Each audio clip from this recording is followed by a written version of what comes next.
इस चैनल के माध्यम से सुनाई गई कहानियां अनुभवों के वास्तविकता का दावा नहीं करते हैं। कहानियों के माध्यम से किसी भी धर्म या संप्रदाय को ठेस पहुंचाना या किसी भी तरह का अंधविश्वास फैलाना, अंधविश्वास को बढ़ावा देना हमारा उद्देश्य नहीं है। ये कहानी सिर्फ और सिर्फ मनोरंजन के लिए है।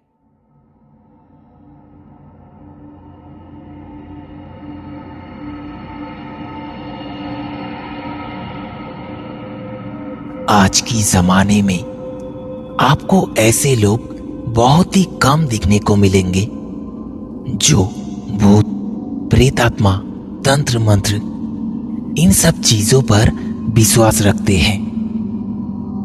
22nd सेंचुरी में खड़े होकर अगर कोई हमारे सामने भूत प्रेत की बात करे तो हम काफी ऊंची आवाज में उसे कहते हैं कि भाई हम इन सब बेकार चीजों को नहीं मानते हैं।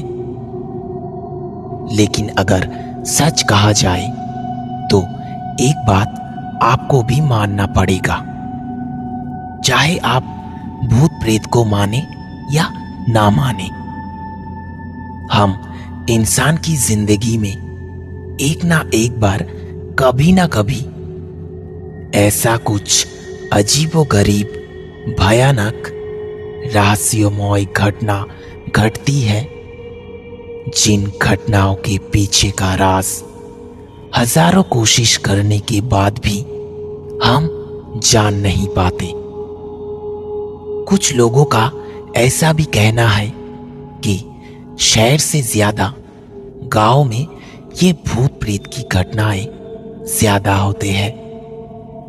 लेकिन एक बात शायद वो लोग नहीं जानते, वो है भौतिक घटना घटने के लिए पर्टिकुलर कोई जगहों की जरूरत नहीं होता। ऐसी घटनाएं आपके साथ कहीं पे भी, कहीं पर भी हो सकता है। ऐसा ही एक कहानी आज मैं आप लोगों को सुनाने जा रहा हूं। आज की ये घटना प्रकाश और नंदिनी के साथ हुई घटनाओं पर आधारित है।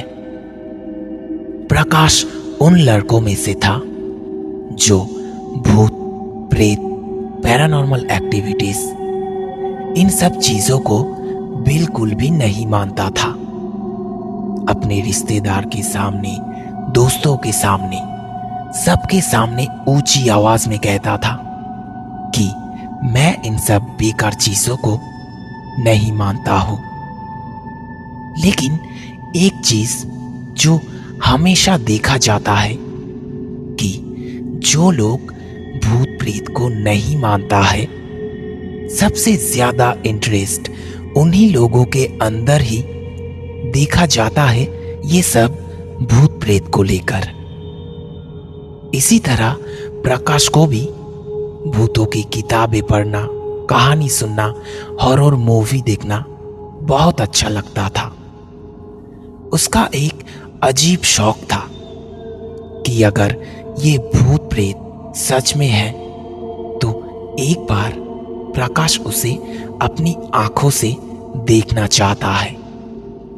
जहां लोग दिन में सूरज की रोशनी रहते हुए भी जाने का नाम भी नहीं लेता, वैसी कई बड़े बड़े भौतिक बंगलों में अपने दोस्तों के साथ कई रात गुजारा है प्रकाश ने, सिर्फ भूत को अपनी आंखों से देखने के लिए। लेकिन हर बार उसे खाली हाथ वापस लौटना पड़ा।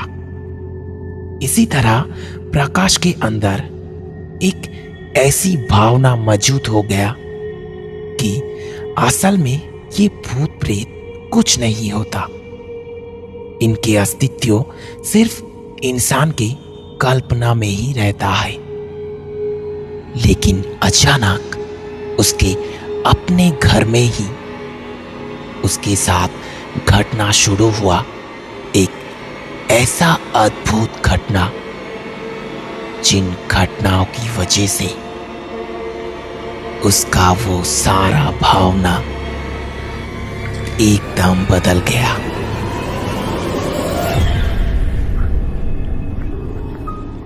ऐसा क्या हुआ था उसके साथ नहीं, मैं नहीं। बाकी घटना खुद प्रकाश आपको बताएगा। चलिए बाकी घटना खुद प्रकाश के मुंह से ही जान लेते हैं। तो चलिए बिना टाइम बिताए बढ़ते हैं सीधे आज की कहानी की ओर। एविल नाइट यूट्यूब चैनल पर आज की कहानी बंद दरवाजा।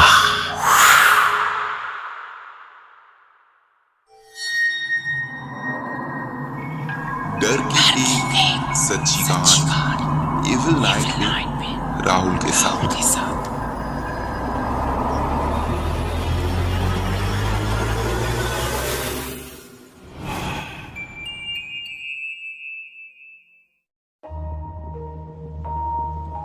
भूत कहो, प्रेतात्मा कहो, इन्हें अपनी आंखों से मैंने कभी नहीं देखा।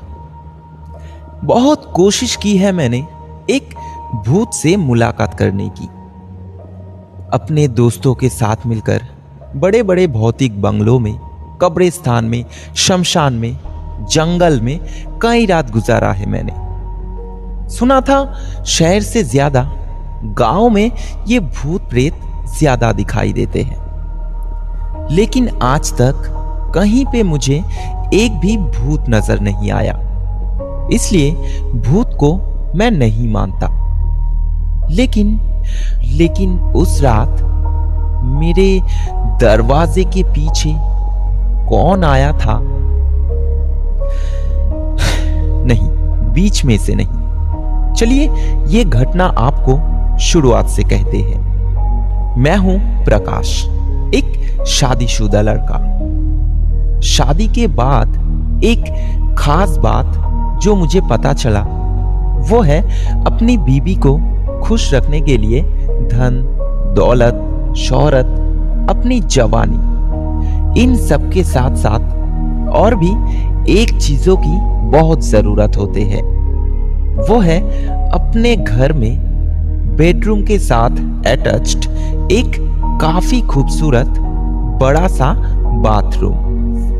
अगर ये एक चीज आपके घर में ना हो तो सब कुछ बेकार हो जाएगा। ठीक यही प्रॉब्लम की वजह से कुछ ही दिनों बाद मुझे फ्लैट बदल करना पड़ता था। एक तो कलकत्ता शहर में फ्लैट ढूंढना ही काफी मुश्किल होता है और बार बार फ्लैट बदल करने में भाड़ा भी बढ़ता जाता है। लेकिन ये बात नंदिनी को कौन समझाए? जो भी फ्लैट मैं ढूंढता हूँ, किसी का बाथरूम नंदिनी को पसंद नहीं आती। इसीलिए 4-5 दिन रहने के बाद ही वो फ्लैट मुझे छोड़ना पड़ता है। ऐसे 4-5 बार फ्लैट बदल करने के बाद साउथ कलकत्ता में एकदम रास्ते के पास काफी सस्ते में बहुत खूबसूरत एक फ्लैट मिला मुझे। घर के आसपास की प्रकृति काफी शांत है, शहर का झंझट वहां नहीं पहुंचता है। सबसे खास बात जो है वो है उस घर का बाथरूम नंदिनी को बहुत पसंद आई। घर के बाहर का बाथरूम थोड़ा बहुत अच्छा ही है, लेकिन घर के अंदर बेडरूम के साथ अटैच्ड जो बाथरूम है वो काफी सुंदर है। पूरा सफेद पत्थर से बना हुआ, एकदम चकाचक। 2 दिन के अंदर सारी तैयारी करके हम दोनों उस फ्लैट में शिफ्ट हो गए। नई फ्लैट में शिफ्ट होने के बाद एक दिन मैं और नंदिनी ने मिलकर अपने सारे दोस्तों को अपने घर पे इनवाइट किया। सारा दिन गुजर गया खाना पीना और मौज मस्ती में। इसके बाद ऐसे ही गुजर गए और भी 4-5 दिन। सब कुछ ठीक ठाक ही चलने लगे। मैंने देखा इस नई फ्लैट में शिफ्ट होने के बाद से नंदिनी हमेशा कुछ ज्यादा ही मुस्कुराती और खुशी रहती है। अगर रात को घर लौटने में मुझे थोड़ा देर भी हो जाए तो भी नंदिनी मुझे कुछ नहीं कहती। मुझे बहुत अच्छे से मालूम है कि ये सब कुछ उस बाथरूम का ही कमाल है। ऐसे देखते देखते गुजर गए 1 हफ्ता। पूरे 1 हफ्ता हो गए हम दोनों इस फ्लैट में आए हैं। और ठीक 8वें दिन पर, ठीक 8वें दिन रात में घटा पहला घटना। किसी कारण उस रात सोते सोते काफी देर हो गया था हम दोनों को। मुझे जल्दी से नींद आ गया था, लेकिन नंदिनी तभी भी जगी हुई थी। अचानक दरवाजे के बाहर से एक आवाज आया, जैसे दरवाजे के बाहर खड़े होकर किसी ने दरवाजा खटखटा रहा है। नंदिनी उस आवाज को सुनते ही सीधी बैठ गई। ऐसे ही 3 बार आवाज होने के बाद नंदिनी ने मुझे धक्का देकर उठाया। मैंने नींद भरी आंखों से नंदिनी की ओर देखा। मैंने देखा किसी कारण नंदिनी बहुत डर गई है। मैंने नंदिनी से कुछ पूछने जा रहा था, ठीक इस समय फिर से दरवाजे के बाहर से आवाज आया। इस बार मुझे भी वो आवाज सुनाई दिया। काफी रात हो गया था, इसलिए नंदिनी ने मुझे दरवाजा खोलने से मना किया।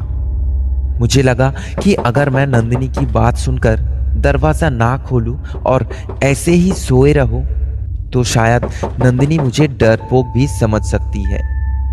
दुनिया में किसी के सामने ना हो, कम से कम अपने बीवी के सामने हमेशा अपनी हिम्मत को जिंदा रखना चाहिए।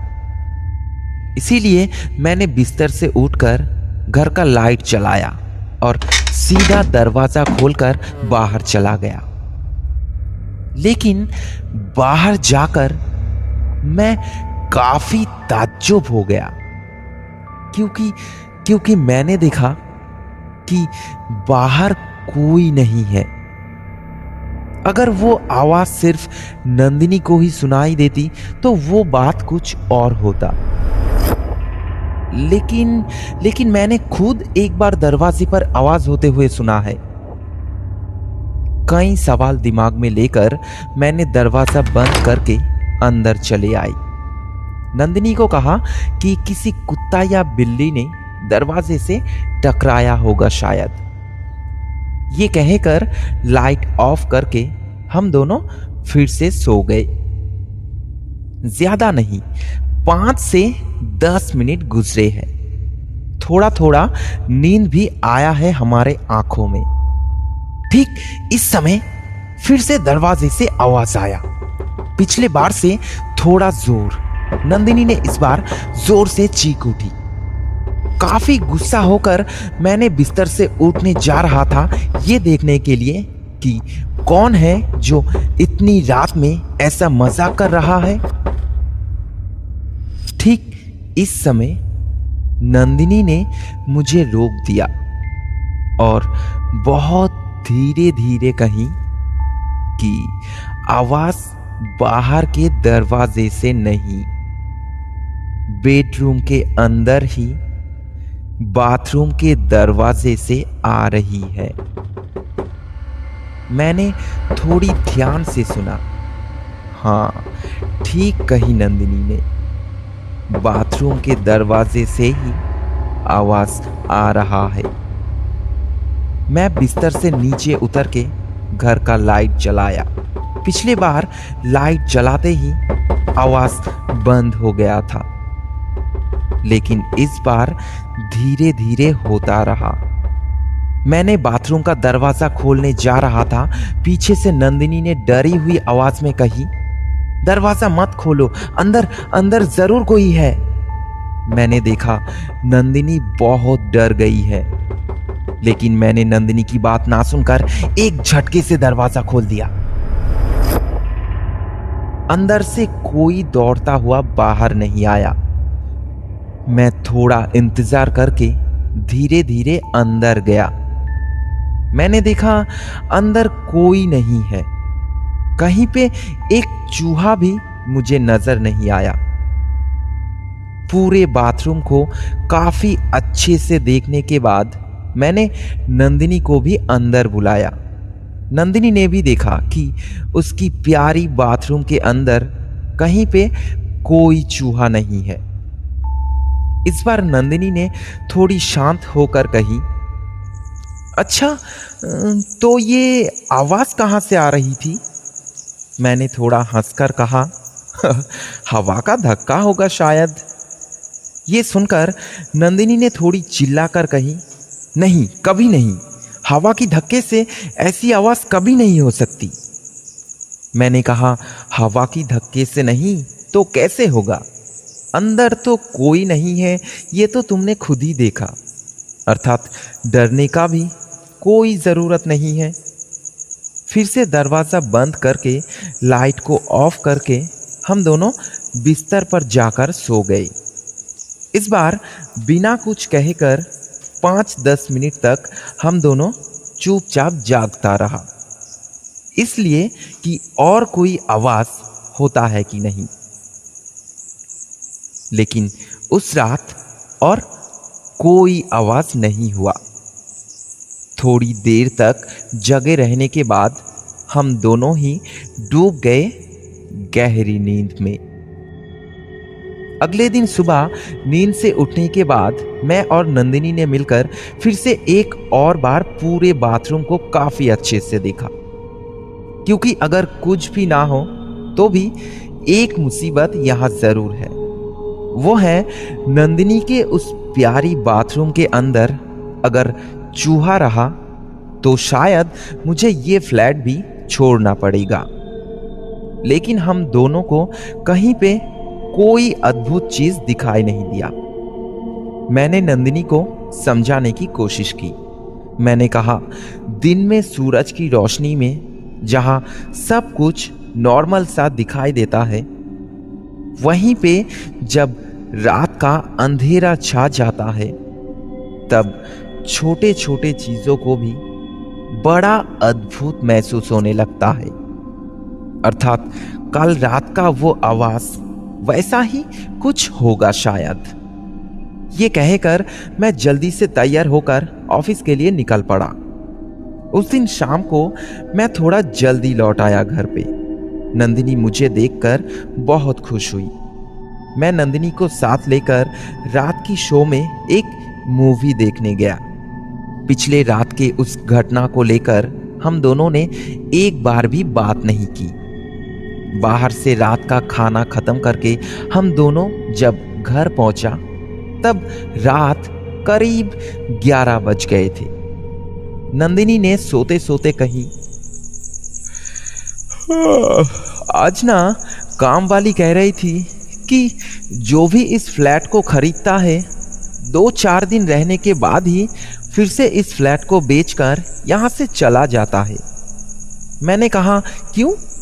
नंदिनी ने कही, पता नहीं, हमारे पहले जिन्होंने इस फ्लैट को खरीदा था बस 15 दिन रहने के बाद ही उन्होंने इस फ्लैट को बेच दिया। मैंने कहा, अच्छा ही हुआ जो बेच दिया। अगर नहीं बेचता तो इतना सुंदर ये फ्लैट भी तो हमें नहीं मिलता, है ना? नंदिनी ने फिर कही, घर तो अच्छा ही है, लेकिन। मैंने कहा, लेकिन क्या? आज अगर फिर से आवाज हुआ तो मैं कल ही मार्केट से चूहा मारने का जहर लेकर आऊंगा। ये कहकर मैं नंदिनी के साथ मजाक करता रहा। थोड़ी देर बाद नंदिनी धीरे धीरे सो गई। मैं एक किताब लेकर बिस्तर पर जगा बैठा रहा और थोड़ी देर बाद बाथरूम की उस दरवाजे की ओर देखता रहा, जैसे मैं किसी का इंतजार कर रहा हूं। जैसे वो आकर दरवाजा खटखटाते ही मैं जाकर उसे दरवाजा खोल दूंगा। ऐसे ही रात 2 बजे तक मैं किताब लेकर बैठा रहा, लेकिन आज और कोई आवाज नहीं हुआ। फिर भी मुझे नींद नहीं आ रहा था। चारों तरफ एकदम सुनसान, कहीं पे कोई आवाज नहीं। बाथरूम के उस दरवाजे की ओर देखकर पता नहीं क्यों अचानक एक बार के लिए मुझे ऐसा लगा जैसे सच में उस दरवाजे के पीछे कोई है। मैं अभी तक घर के लाइट को ऑफ नहीं किया, इसीलिए वो दरवाजे पर धक्का नहीं दे पा रहा है। अगर किसी चीज को लेकर आप ज्यादा सोचेंगे तो इसी तरह का ख्याल ही आपके दिमाग में आएगा। मैं बिस्तर से उठकर बाथरूम का दरवाजा खोला, अंदर की लाइट जलाकर पूरे बाथरूम को अच्छे से देखा, फिर बाहर जाकर बाहर के खिड़कियों को भी बंद कर दिया ताकि हवा आने का कोई चांस भी ना रहे आज और कोई आवाज नहीं होगा। बाथरूम के दरवाजे को मैं फिर से बंद करने जा रहा था, ठीक इस समय नंदिनी बहुत जोर से चीख उठी। कौन है? कौन है? मैंने कहा, कोई नहीं नंदिनी, मैं प्रकाश। नंदिनी ने फिर चिल्लाती हुई कही, तुम वहां क्या कर रहे हो? मैंने कहा, अरे नंदिनी, तुम डरो मत, मैं बाथरूम गया था और कुछ नहीं। नंदिनी ने और भी डरी हुई आवाज में कही, तुम सच में बाथरूम गए थे? सच सच बताओ, जरूर आज भी कोई आवाज हुआ था? मैंने कहा, अरे नहीं नंदिनी, आज कोई आवाज नहीं हुआ था। नंदिनी के पास बिस्तर पर बैठते बैठते मैंने कहा, सिर्फ आज ही नहीं और कभी भी कोई आवाज नहीं होगा। ये कहकर लाइट ऑफ करके हम दोनों सो गए और ठीक 5 मिनट बाद, लाइट बंद होने के ठीक 5 मिनट बाद वो आवाज फिर से शुरू हुआ। नंदिनी मुझे कस के पकड़ लिया और धीरे धीरे रोने लगी। मैंने कहा, चुप, एकदम चुप, चुपचाप सुनने दो मुझे। नंदिनी रोती हुई कही, क्या सुनोगे? मैंने कहा, चुपचाप सुनते जाओ, देखते रहो और क्या क्या होता है। मैं चुपचाप सुनता रहा और नंदिनी मुझे पकड़कर धीरे धीरे रोती रही।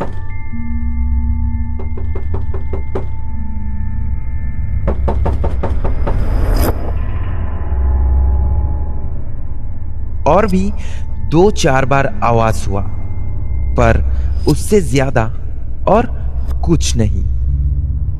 मैंने नंदिनी को शांत करने के लिए कहा, अच्छा नंदिनी, चलो एक रात जगह बैठकर देख ही लेते हैं कि हम दोनों सो जाने के बाद इस घर में और क्या क्या होता है। नंदिनी डरी हुई आवाज में कही, तुम्हें जरूर नींद आ जाएगा और अगर तुम सो गए तो मैं डर के मारे मर ही जाऊंगी। मैंने कहा, अरे बाबा, मुझे नींद नहीं आएगा नंदिनी। अच्छा, एक और काम किया जा सकता है, बाथरूम के दरवाजे को खुला रखा जा सकता है। मैंने उठकर बाथरूम के दरवाजे को खोल दिया। उस रात और कोई आवाज नहीं हुआ। सुबह उठकर नंदिनी ने चिल्लाना शुरू किया, कहीं ऐसे तो हर रात हम जगह बैठकर गुजार नहीं सकते। इस मुसीबत की कोई ना कोई समाधान तो करनी चाहिए। जितना तरीका हो सके उतनी तरीके से मैं नंदिनी को समझाया। कहा, हवा का धक्का भी हो सकता है, चूहा भी हो सकता है, रास्ते से भारी कोई गाड़ी गुजरने के लिए भी दरवाजा हिल सकता है। लेकिन नंदिनी मेरे एक भी बात को नहीं मानी। धीरे धीरे बाथरूम के सामने जाकर दरवाजे को पकड़कर कही, देखो कितना मोटा और भारी है ये दरवाजा, ऐसे ही ये दरवाजा कभी नहीं हिल सकता। मैंने कहा, अच्छा ठीक है, अभी मुझे ऑफिस के लिए लेट हो रहा है, तुम एक काम करना, थोड़ा ख्याल रखना कि दिन में कोई आवाज आता है कि नहीं इस दरवाजे से। ये कहकर मैं ऑफिस के लिए निकल पड़ा। उस रात घर लौटने में मुझे थोड़ा लेट हो गया। हम शादीशुदा इंसान घर के बाहर कदम रखने के बाद कभी कभी घर जाने की बात भूल ही जाते हैं। घर के सामने पहुंचकर मैंने देखा रात 11 बज गए हैं। नंदिनी काफी समय से घर पे अकेली है। दरवाजे के सामने पहुंचकर मैंने कॉलिंग बेल दबाया, लेकिन नंदिनी ने दरवाजा नहीं खोला। नंदिनी सो गई क्या? मैंने फिर से कॉलिंग बेल दबाते हुए नंदिनी को पुकारने लगा। थोड़ी देर बाद नंदिनी आकर दरवाजा खोला। मैंने आश्चर्य होकर देखा कि नंदिनी की आंखों में आंसू। नंदिनी की आंखों में आंसू देखकर मैं एकदम ताज्जुब हो गया, क्योंकि कभी अगर मुझे घर लौटने में देर हो जाता है तो नंदिनी मुझे डांटती है, चिल्लाती है, लेकिन मैंने कभी उसे रोते हुए नहीं देखा। आज पहली बार मैंने नंदिनी को रोते हुए देख रहा हूं। मैं कुछ बोलने से पहले ही नंदिनी ने कही, मैं मरूं या जीऊं, इससे तुम्हें कोई फर्क नहीं पड़ता, है ना? धीर आवाज में मैंने कहा, नंदिनी, ये सब तुम क्या कह रही हो? बॉम्बे से मेरा एक दोस्त आया था, इसलिए आज थोड़ा सा लेट हो गया मुझे। नंदिनी मुझे बीच में रोककर फिर से कही, अगर घर आकर देखते कि मैं मर गई हूं तो क्या करते तुम?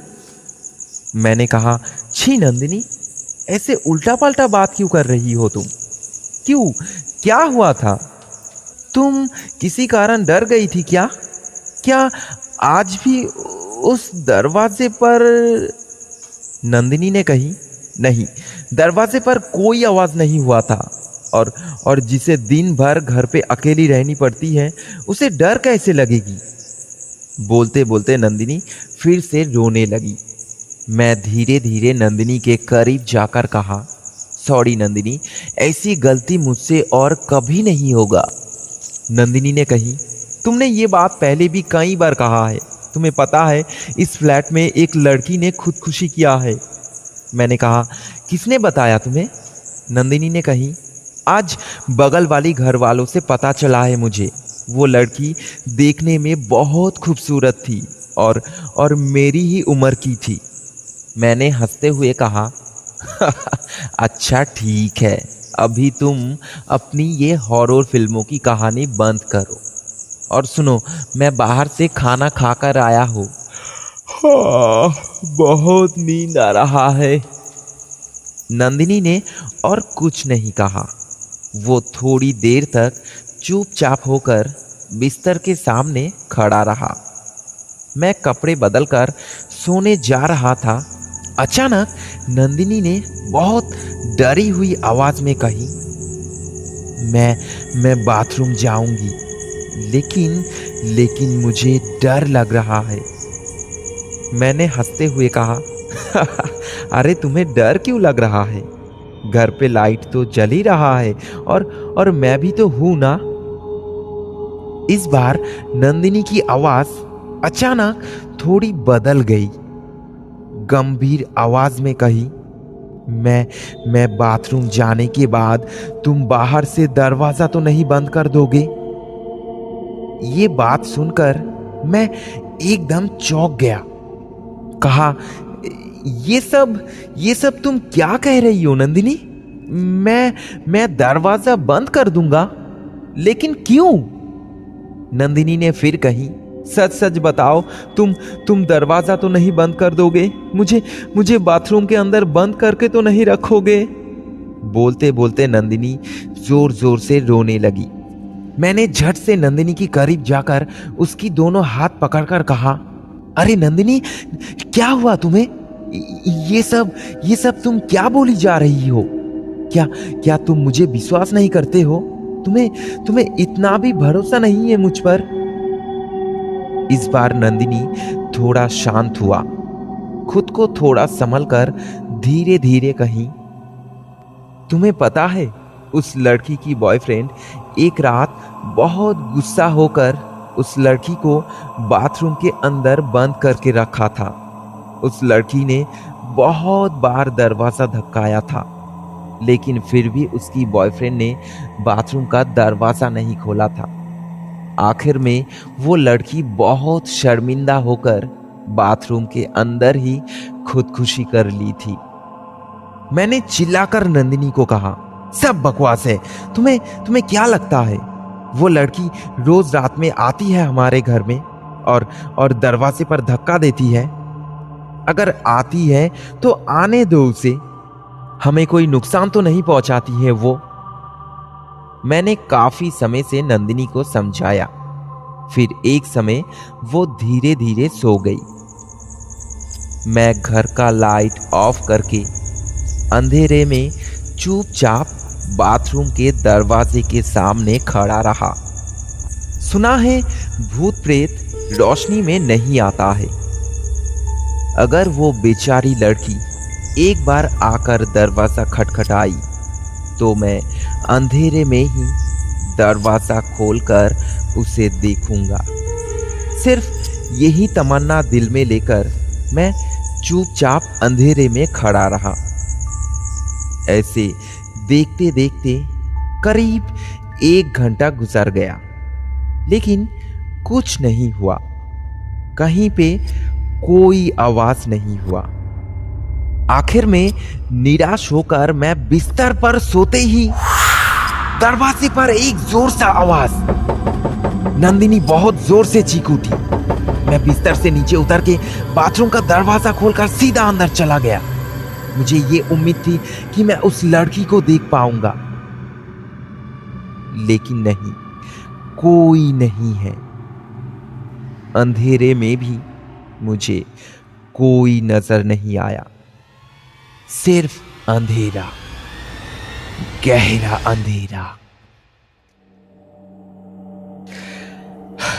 नहीं, अपनी आंखों से भूत देखना शायद मेरे किस्मत में नहीं है।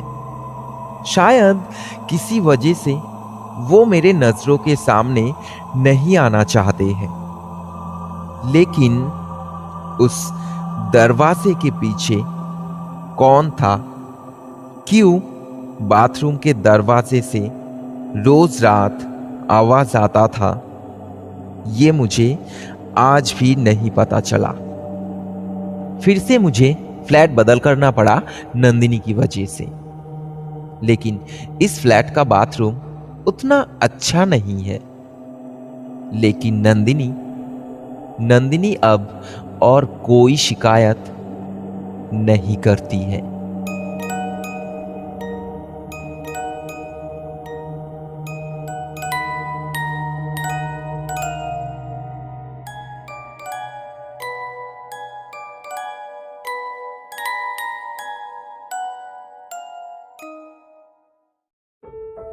एविल नाइट यूट्यूब चैनल पर आप सुन रहे थे आज की कहानी बंद दरवाजा। ये कहानी आपको कैसा लगा नीचे कमेंट करके जरूर बताना। अगर ये कहानी आपको अच्छा लगा तो एक लाइक और एक शेयर जरूर कर देना। और अगर अभी भी आप हमारे चैनल को सब्सक्राइब नहीं किए हैं तो जल्दी से सब्सक्राइब कर दीजिए। साथ साथ साइड वाले बेल आइकन को भी प्रेस कर दीजिए ताकि आपको हमारे हर कहानी की नोटिफिकेशन सबसे पहले मिल जाए। तो आज के लिए यहीं पे खत्म करते हैं। फिर आएंगे आपके लिए ऐसे ही एक और नई कहानी लेकर।